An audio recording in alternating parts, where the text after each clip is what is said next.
Hello and welcome to our first tutorial. On this tutorial we'll be working about tiling. Before we get on to any of that, let's just take a minute to see how my Geck differs to yours. You notice both our Gecks are completely empty, but my cell view is all the way up here. I just do this because I find it easier, but for now I'm going to resize it to normal just because that is much more useful to people who are using the standard setup, which you doubtlessly will be. Feel free to resize yours to whatever you like. Click on the boundaries and you can see you can actually move them. If you actually click on the windows themselves, you can move them about.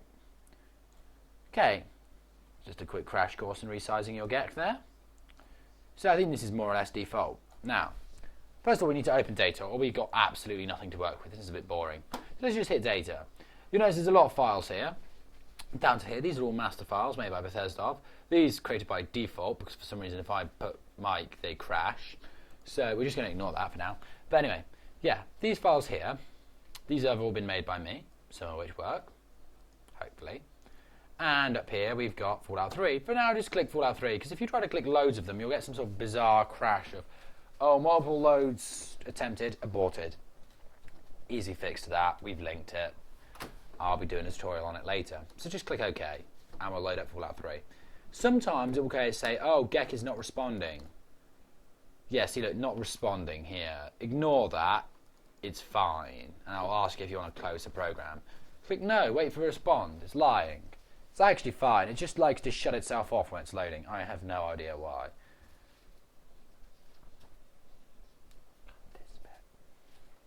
Okay, so here we are, render window. Do you know what I said render window for? Sorry. Okay, so here we are. We want to find Evergreen Mills, because that's very industrial. I just happen to know this. I've been here recently. Okay, let's go down to Evergreen Mills Foundry. That's probably the best building for us. Get a load of warnings. Just get yes to all. They don't matter, trust me. Okay, here we are. Just click on something random and we'll get here. Double click on something random, sorry. Snap you to the thing and here you'll see it.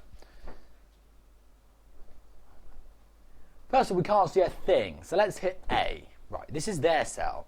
The easiest way to make a new cell, though, is to duplicate one and then delete it and then place your own stuff in it. So let's go to down here. Duplicate cell, and you'll get something weird like Evergreen Mills copy 0000000. Let's hit F2 to rename this, and call it something like Z. I call all my stuff Z. Strongly recommend you do something similar because it makes it so much easier to find. Ind for industrial plant. Okay, cool. Hit enter. So here we have it. Still called Evergreen Mills Foundry. So let's change that. Edit. Now, this is its name. But this name here, that's the name that will actually appear on the game. We don't want this to be this. We want it to be something like industrial. I think I spelled that right anyway. Plant. Sorry, please excuse my terrible, terrible spelling. And up here, we want to put this encounter zone to none, or it will spawn a load of raiders when we don't want them. Well, it might. Some cells do that. I'm not really sure about this one, to be honest. Lighting. Keep the lightings on default. We can keep this on detail too. We don't want it to have water or, you know, you'll be like drowning when you don't want to be.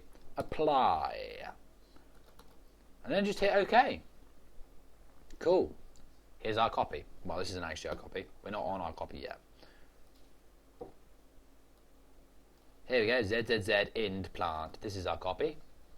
Again, we can't see what's going on, so just hit this and you'll take you straight to some black soup cleaner in a bucket today. Last time it was in a crate. Okay, let's zoom out. Wow, this looks confusing.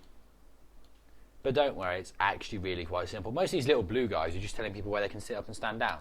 Press M and it'll disable all the markers. But now let's keep M on. No, we want to draw a box around here. I was going to say circle. That's actually impossible to circle something with a box. Draw a box on the whole thing and then just hit delete on your keyboard. Everything disappears. Apart from here, portal markers and nav mesh. Well, we don't really care about the portal markers, so let's just select a few of them, holding in control down, and then just hit delete. Yeah, sure we want to delete this.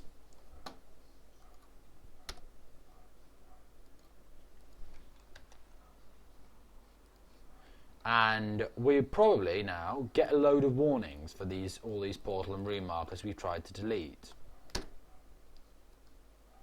Here, just click yes to every single thing. The only reason why it asks you is they are a right nuisance if you accidentally delete them in your own levels. But if you're deleting stuff to clear a space, who cares? Nav mesh. There's a special way to remove nav mesh. If we hit delete, asks us if we want to delete it, we hit yes, nothing happens. Go to the top, nav mesh. Here, remove cell nav meshes. Good. Okay, so now 5 minutes in, clean slate, let's go. Static. Your static may still be closed. If so, just hit this little button here, opens it up. Click on dungeons. Let's extend this so we have a slightly better view. Industrial. Extend this again. Rooms. Now, they've all got ind, they're all industrial. They've all got RM, they've all got room. Some are BG, big, some are SM, small. We're just going to use the small things in today because the big ones are quite hard to make interesting without a lot of extra stuff in it. We will cover advanced tiling for big rooms in other tutorials later coming. So there, let's click on industrial small wall just to give us a good thing to start off with. First of all, check. Grid is enabled. Let's set our grid size. Right click, render window properties, movement. Let's change our grid size to 128. It doesn't really need to be 32 right now, that's way too small. The angle snap will start on 45. Change that to 90. There's no reason to have it on 45 with tiles. Close. These can be changed at any time. Okay, so now let's start building stuff. Rooms. This is what we want. Small wall 1. Here is a wall. Has its own ceiling and everything. To make it longer, that's easy. Just hold down Control D. Hopefully now you duplicate it.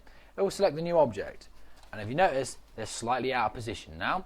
Try to align them using Z and it won't work. Try to align them moving them side to side. Again, it won't work. What we have to do here is one of my favourite tools in the Geck. Otherwise it'd be impossible to make anything. Hold down Shift, hit Q, and you'll see a little marker comes up, like a little crosshair. When it goes white, you click and it will snap it to that object's grid. So useful. It has literally saved my life. Okay, I'm zooming in and out, by the way, by using the scroll wheel. The better way to do it is actually to hold V and do this with a mouse, forwards and backwards. And that zooms in much more steadily with the scroll wheel, especially if you've got a broken mouse like mine that kind of goes backwards when you want it to go forwards, which is really annoying. Okay, now we want to do exit small. You notice this here is SMBG. All this is because the exit itself is big. We want a small exit for now. Cool. Hit F and that will align it to the floor if it's over a floor. Very useful. Mainly with objects. We hold down Control, much in the way we selected the portals. We can select 2 of these. Hit duplicate, move them along. Good way to do things is with duplicating, I find. Okay, now so we don't have a big straight corridor, let's find some corners. There are 2 types of corners, both of which I will cover. Corner in, corner out, which if you ask me, I actually have the wrong names. That's just me being weird. So first of all, we want corner in.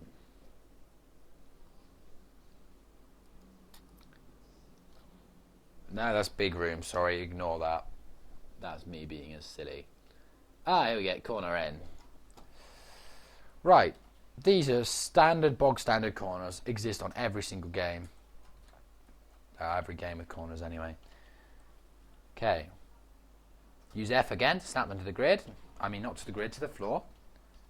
Control D to duplicate, and now we got some corners. You'll notice if you've done Skyrim, the control editor is almost exactly the same.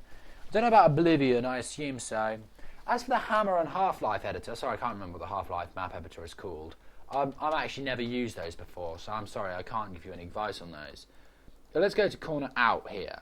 These look a bit weird to begin with, they just look like pillars.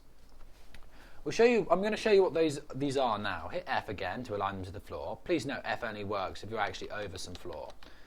Now, these aren't just pillars, because if we put a wall here, click on a wall, Control D for duplicate, move it here.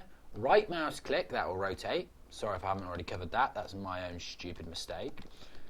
And here you'll see the walls here. If we Control duplicate again, right mouse click, you'll see this is actually starting to look like a corner now. Why this is because this is the inside bit of the corner, and that's the outside bit of the corner. Now, bizarrely, corner in and out seem to be the way around. That's because Bethesda have named it in a different way to me. They see it in a different light. Basically, they see this is the corner looking from the outside. This is the corner looking from the inside. What do they mean by the outside? Should be shown now. We come over here, And let's give ourselves a little door into this place. Rotate